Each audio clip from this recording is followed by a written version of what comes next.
In a small corner of Mexico, where the stone streets keep stories of centuries, the city of Guanajuato witnessed, in October 1957, an event that challenged the boundaries between life and death. Is it possible that a mother's love was so intense as to reverse the fate of her children? This question would gain unexpected meaning that morning, when the air carried the sweet smell of the freshly bundled canas to the market and the bells of the Basilica of Our Lady echoed softly over the roofs of red tiles, painting a typical picture of colonial cities. It was a time when families were large, children played freely for the alleys, and life followed a quiet pace. In Rua dos Cantoritos, near the historic center, the Hernandez, humble and working family lived. Don Esteban spent his days in the silver mines that had made the region famous, while Dona Maria took care of the house and 6 children. Adobe's house was always full of laughter, baby cries, and the constant movement of a large family. On the morning of October 15th, as usual, Maria woke up the children for another day of school. Carlos, 9, was the most responsible, always looking at the minor brothers. Esperanza, 7, was the most taken, with a laugh that infects everyone. Both had birthmarks that made them special, a reddish half-moon on Carlos' forehead and 3 small spots on Esperanza's right arm, like aligned stars. "Hurry up, otherwise they will be late," shouted Maria from the kitchen while preparing the bean tacos for the children's lunch. The smell of pan mingled with the scent of warm tortillas on the stove. Carlos and Esperanza said goodbye with kisses, as they always did. Esperanza still ran back to give her mother a tight hug. "I love you so much, Mom," he said, with the spontaneity that only children have. "I love you too, my angel." "Be careful," said Maria, while the two ran down the stone street, their footsteps echoing between the old walls. Accompanying them with Pedrito Salazar, a thin, shy boy who lived a few blocks below. Benito Juarez was just 10 blocks from there, a path they knew by color. They passed the market, crossed the main square and descended down the street that was directly led to school. It was a safe route, made hundreds of times. But that morning, something would change forever. At 8:15 a.m., when church bells marked the hour, a cargo truck that carried goods to the market lost brakes on the descent of Rua do Calvario. The driver, Don Aurelio Mendoza, an experienced man who knew every curve of those streets, fought desperately to control the vehicle, but the slope was steep and the load too heavy. Carlos, Esperanza, and Pedrito had been running on the opposite sidewalk, laughing at something the teacher had said the day before. They didn't see the runaway truck. They did not hear the driver's warning shouts. What happened next would shake not only the fate of the Hernandez family, but also the way we understand the deepest mysteries of existence. The impact was so strong that it echoed like thunder through the streets. Market traders dropped their baskets of fruits and vegetables and ran to the scene. The ladies who bought tortillas blessed themselves, while their horror shouts mingled with the smoke that came out of the listed truck. Don Aurelio, who had jumped from the vehicle seconds before the crash, wounded in the soul much deeper than any injured in the body. As he approached the bodies of the children, his legs trembled so much that he had to lean on a pole so as not to fall. Carlos had died on the spot. His little body rested on the stones, with a tranquility that contrasted with the violence of the accident. The mark on his forehead, that half-moon that Maria said it seemed like a smile, now was covered with blood and dust. Esperanza had been thrown a few meters away. His 3 spots on his right arm were the only intact stroke in the fragile body, destroyed by the impact. Pedrito Salazar, the friend who accompanied them, was more lucky. He was seriously injured, but still breathed. The news came to Hernandez's house in the worst possible way. It was Dona Remedies, the neighbor of the front, who ran to the courtyard, screaming desperate. "Maria! Maria! Come fast! They are your children!" The silence that followed was more deafening than any scream. Maria felt the world stop. His hands, which seconds before they washed the coffee dishes, began to tremble without control. "What happened to my children?" he asked, with a voice that didn't even seem to be yours. It was the truck in the market. "You need to come now." Maria ran barefoot through the streets, her feet bleeding in the sharp stones, but without pain.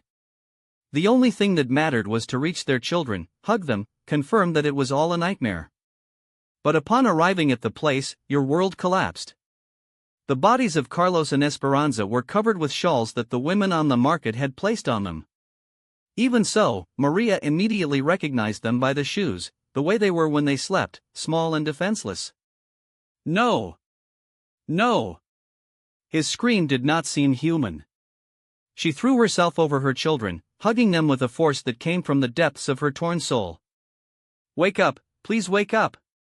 Esteban came running from the mines, still with the helmet in his head and his dirty hands. Seeing the scene, it stopped sharply.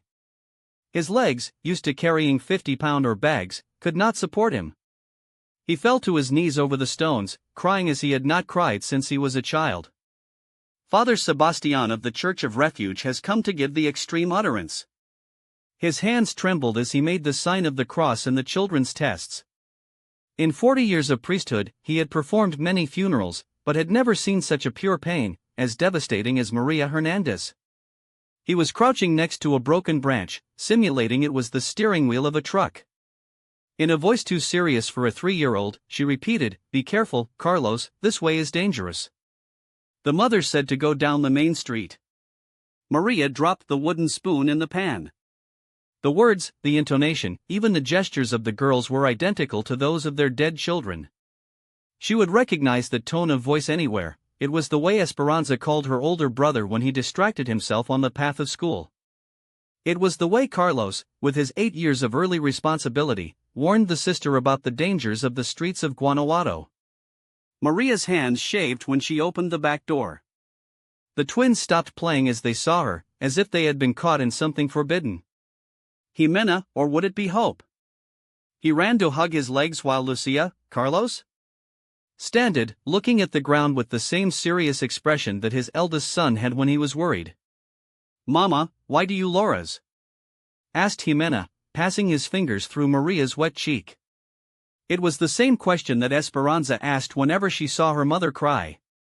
The same slope of head, the same tone of sweet and worried voice. Maria sank her fingers into the girl's hair, seeking some difference, some proof that it was just her uncontrolled imagination. But everything was there, the smell, the texture of the hair, to the little scar behind the left ear, just like the Esperanza had won by falling from the bicycle at 5. That night Esteban found his wife sitting on the girl's room floor surrounded by lit candles. Among her knees, she held the family's photographs album opened on the page where Carlos and Esperanza posed smiling on the day of her first communion. The twins slept in bed, hand in hand, as they always did. "Ilas volvieron," Maria whispered, without taking his eyes off the children. "In son Lucia y Jimena. Son Elos." Esteban wanted to argue, to say it was the morning speaking, that the desire had cloudy its reason. But then Lucia fell asleep and murmured something unintelligible. He approached and, for a moment he swore he heard his son's voice, "Papa, el camión viene muy quick." The air got heavy. The two remained silent, hearing the girl's irregular breath, as if the room was full of ghosts or miracles. Why, after all, what was more terrifying, the idea that their children had returned or the certainty that they had never gone somehow? The girls could not identify any specific order. Among the images, there was one especially old, a faded photo of the market accident, taken by a reporter before authorities isolated the area. The scene showed the listed truck, the tents. Destroyed and, in the lower right corner, almost imperceptible, 2 small bodies covered by a white sheet. "Shall we play guessing?" Dr. Ramirez proposed with a kind smile, pointing to the photos. "Who tells me where this place is?" Lucia reached out about an image of the main square, with her iron benches and the leafy lauriers. "Here he was touching," he said, as if it were the most obvious thing in the world. Jimena, in turn, slid his hand over the photo of the teacher's yellow house. "I live there, maestra. Daba dulces cuando we sacrifice diez en math," he added, without taking his eyes off the image. Dr. Ramirez felt a shiver travel the back of his neck. Until then, everything could be explained by casual comments heard at home, distorted memories, or the fertile imagination of children. But those photos had never been shown to the twins. He had not even mentioned them. "And this one?" he asked, discreetly sliding the photo of the crash to the center of the table, as if it were one of so many. The two girls stopped breathing. Jimena backed up a step, his eyes wide, as if he had seen a ghost. Lucia, however, extended his handy hand and touched the white sheet in the image. "Ahi, we are nosotros," he whispered. The silence that followed was so dense that even the tick of the wall clock seemed to have stopped. Maria, who watched everything from the corner of the room, took her hands to her mouth to drown out a scream. Dr. Ramirez, for the first time in his career, felt the weight of doubt undermining his certainties. "Bao, you know that this son uses?" he asked, the voice drier than he intended. Lucia looked at him with an expression that did not belong to a 3-year-old. It was a tired look, as if it carried the weight of a memory that was not yours. "Because you duel," he said simply. "Cuando el camiones, we feel a big muy big. As you left us by la mitad." Jimena, who had hitherto remained silent, added in a thread. "Pero después ya en dolio más. Soy el cuedo el frío." Dr. Ramirez closed the notebook. His hands, always so firm when writing down data, trembled slightly. There was no scientific explanation for that. There was no psychological theory that embraced the accuracy of those answers, the raw emotion in the girl's voice, the way their bodies seemed to relive a pain they had never experienced. When he said goodbye, Maria accompanied him to the door. His eyes were red but dry, as if they no longer had tears to cry. "Tell me the truth, doctor," he said, his arm followed tightly. They, aren't they?" The man of science, who had dedicated his life to unraveling mysteries with logic and method, looked at the sky of Guanajuato, where the first stars began to blink. For the first time, there was no answer. Just a dark feeling that sometimes reality was much more complex than any theory could explain. "I'll need more time," he murmured, more to himself than for her. But they both knew it was not the missing time. It was something much bigger. Something that neither science nor faith nor the love of a mother could name. There was no specific order in the photographs that Dr. Ramirez showed the twins. Did they recognize some places? The following answers were meticulously recorded in their notes, a material that would later become part of his book Children Who Resemble Past Lives, a question about reincarnation. Jimena immediately pointed out to a photo of the market, taken in 1956. "That's where the bad thing happened," he said in such a low whisper that the doctor had to lean to hear. Lucia, in turn, took another image, that of Benito Juarez Primary School, and stated naturally, "This is our school. My teacher was called Miss Lupita." A shiver traveled the spine of Dr. Ramirez. He had already confirmed, in his archives, that Carlos and Esperanza's teacher was actually called Guadalupe, although everyone was affectionately called her Lupita. He then showed them a picture of a street with no relationship with the accident or to the children's lives. The two girls looked indifferently, shrugging in unison. "We don't know," they said, as if it were the most obvious thing in the world. In the next 3 hours, the Dr. Ramirez subjected the twins to a series of tests. They accurately identified the house of the former teacher, the store where they bought sweets, even the exact corner where they used to wait for their father when leaving the mines. But they failed completely when trying to recognize places built after 1957 or that Carlos and Esperanza had never visited. "This is scientifically impossible," the doctor murmured that night as he reviewed his notes in the colonial hotel room where he was staying. "There is no way these children have access to this specific information." He decided to extend his stay in Guanajuato for another week, determined to perform even more strict tests. Each day he brought new evidence that challenged his rational understanding of the world. On the 4th day of investigation, he asked permission to take the twins to the cemetery. "I wanted to observe if there would be any reaction when visiting the tombs of Carlos and Esperanza." The Guanajuato Municipal Pantheon was a marble tombstone labyrinth and a forged iron crosses, wrapped by the murmur of the cypresses balanced by the wind. Dr. Ramirez deliberately walked several ways, observing the reactions of Jimena and Lucia. For 10 minutes, the girls looked bored, complaining about the cold and asking to return home. But when they arrived at the section where Carlos and Esperanza were buried, something extraordinary happened. Both stopped abruptly, as if they had bumped into an invisible wall. Lucia began to cry, not the sly crying of a 2-year-old, but a deep, distressed weeping, as if reliving an old pain. Jimena, without hesitation, walked directly to Carlos' tomb. He could not read the tombstone, but put his little hand on the cold stone and said, with a simplicity that froze the doctor's blood, here is my old body. Dr. Ramirez knew he needed irrefutable evidence before publicizing his discoveries. The scientific community was relentless with research on paranormal phenomena, and its academic reputation was at stake. Therefore, he devised an experiment that would be known as one of the most rigorous ever performed in the study of reincarnation cases. In January 1961, he organized what he called the definitive test. He contacted Dom Aurelio Mendoza, the truck driver who had run over Carlos and Esperanza. The man, now 60, lived in prison near Guanajuato, consumed by a guilt that had been with him for over 3 years. Dom Aurelio, said the doctor during a visit to his modest adobe house, I need you to participate in an experiment, but you should promise you will not say a single word about the accident of that day. I don't understand why you want me, doctor. He was the worst day of my life. Precisely for that. You are the only living person who witnessed every detail of that accident. I need you to watch these girls and tell me if you recognize something familiar in them.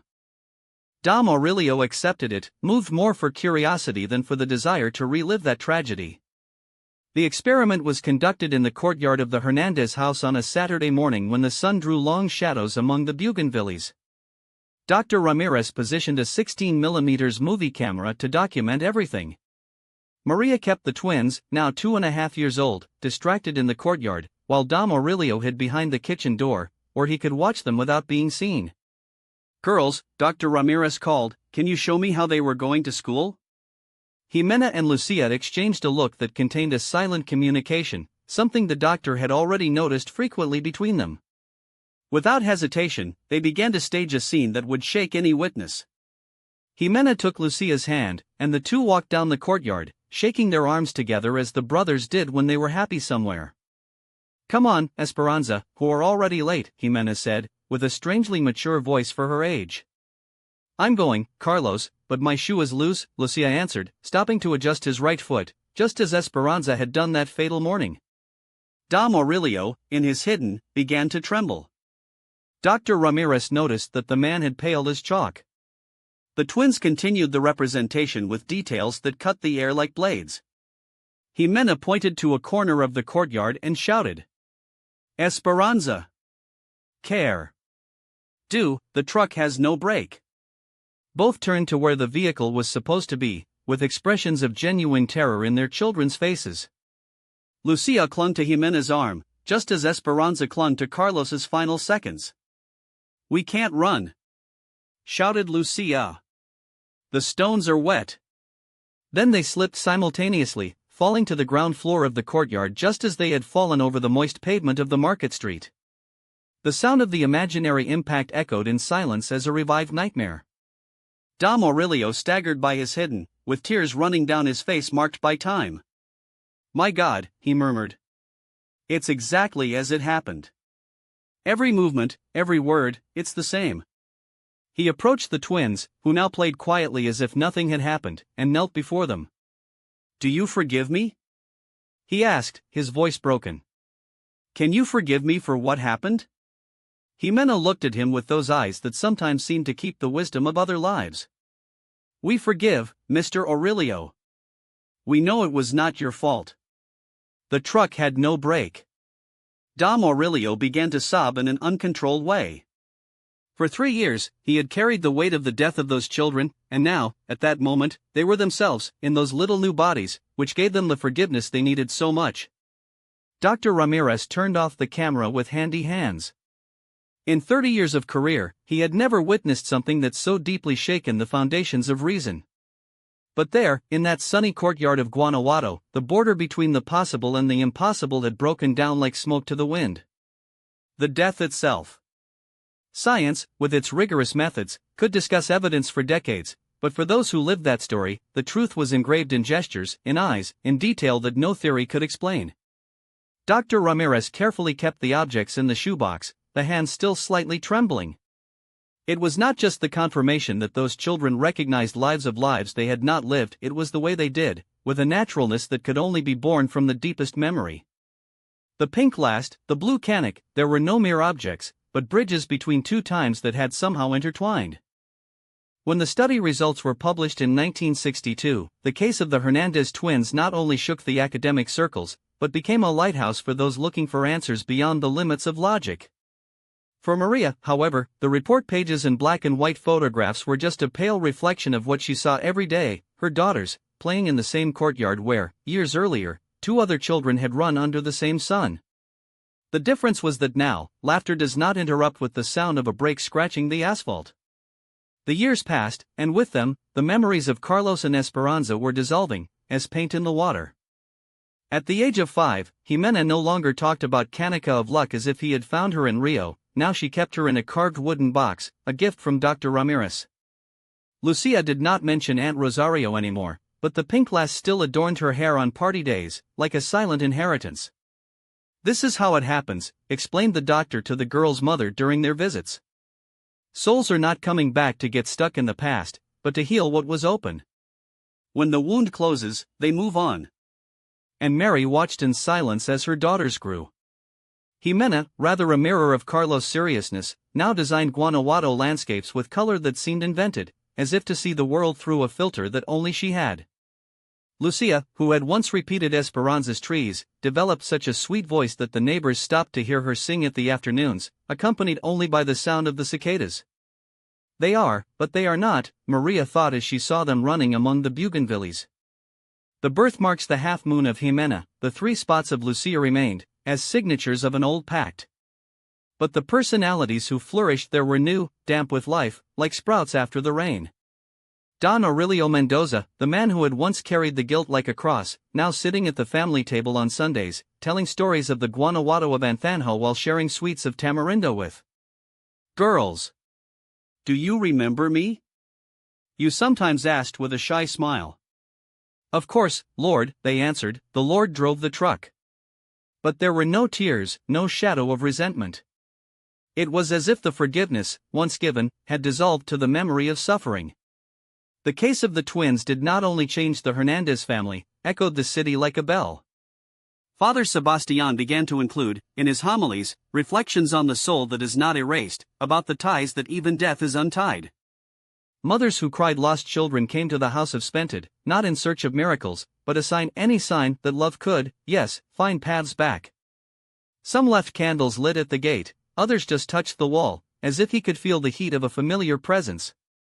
Between 1961 and 1975, Dr. Ramirez documented more than 500 similar accounts throughout Mexico, inspired by the history of Jimena and Lucia. Not all had the same strength as the twins' evidence, but everyone shared something: the unshakable certainty of those who had been touched by something bigger. "What we have learned," wrote the doctor in his final book, "is not that reincarnation is possible, but that love is more stubborn than death." Carlos and Esperanza did not return by chance, they came back because there was a heart waiting for them. When they turned 15, Jimena and Lucia were young like any others, though, perhaps, with a different glow in the eyes. They studied at the same school where, decades earlier, their brothers had left the notebooks on their wallets. Sometimes, as he passed the corridors, Jimena stopped for a moment, as if he heard an echo. But soon he went ahead, because life, after all, always calls louder than the shadows. Maria, now with silver hair on her hair and wrinkles that told a story of pain and redemption, used to sit in the courtyard at dusk, watching her daughters. "People ask if I think they were really Carlos and Esperanza," he confessed to Dr. Ramirez in his last formal conversation. "I answer that it doesn't matter. What matters is that when I needed it, the universe gave me a way to hold back the hands I thought I lost forever." Today, those who pass through the discreet plaque in the Garden of the Union, where the mariachis still play La Adelita for tourists, perhaps not even note their existence. But for those who know, it is a reminder that there is love that does not fit in tombs, that there are wounds that only the impossible can heal. And that, on any street from Guanajuato, 2 children once proved that death, after all, can be just a ajar door. And death, which we fear so much, turned out there only as a temporary fall asleep. In honor of Jimena and Lucia, who taught us that certain farewells are just until soon, the house of Rua Los Cantaritos follows standing, inhabited by generations of the Hernandez family. Patio bougainvilleas bloom each year more vigorously, as if they drink from a source of love that never ex-houses. They say the elders in the neighborhood that, in the afternoons of October, when the wind goes down the mountains carrying the smell of copal and dusty memories, it is still possible to hear laughter of children in that backyard. Laughter who sound like echoes of souls who rediscovered the way from home and, after fulfilling their mission of love, could finally rest in peace. Death carries the bodies, but never touches the tissue ties in the heart of a mother who loves without measures. If this story has touched you, share with those who need to remember that true love does not go out. And tell us, have you ever lived any experience that challenged logic, an unexpected encounter with who is gone? Your story may be the next we unravel. Be aware, there are more cases like this, which borders the borders between the possible and the impossible, waiting for you.